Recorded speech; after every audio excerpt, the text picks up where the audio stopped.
going to tell you how to embed a map location in Elementor. Right now, as you can see, I am editing a web page of my website using Elementor, and here we are going to create a new section, and for creating a new section we need to click on the plus icon in the middle of the screen.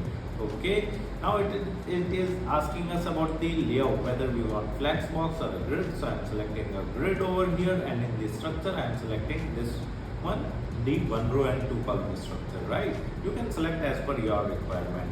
Now we want to embed a map, right?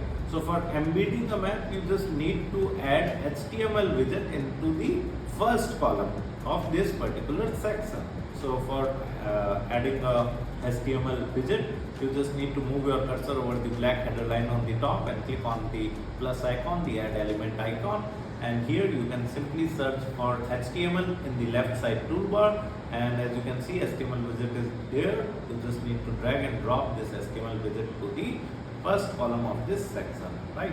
Now in the left side toolbar, as you can see, it is asking us about the HTML code, and for getting the HTML code, you can simply search for your business name on the Google search engine. Okay, now as you can see, in the top of Google search engine result page, you will find all images, videos, news, shopping, short videos, more.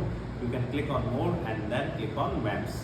Okay, we are into the Google Maps platform, and here is our Google business listing getting displayed, and you just need to scroll down and click on share button, and then you need to select embed a map, and then you need to select the size. So I have selected a small size, copy HTML, and then again I am back to the Elementor editor tab, and here I will paste the HTML code which I have copied from there into the left side toolbar, where it is asking us about the HTML code.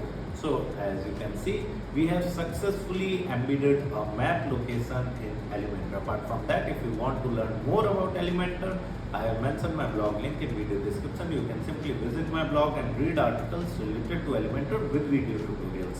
And if you are interested in learning digital marketing in detail, then also I have mentioned my website link in video description. You can simply visit my website, explore our digital marketing course, and you can purchase the course directly from there. Thank you so much. If you want to learn digital marketing for free, then subscribe Digital Bikana YouTube channel right now.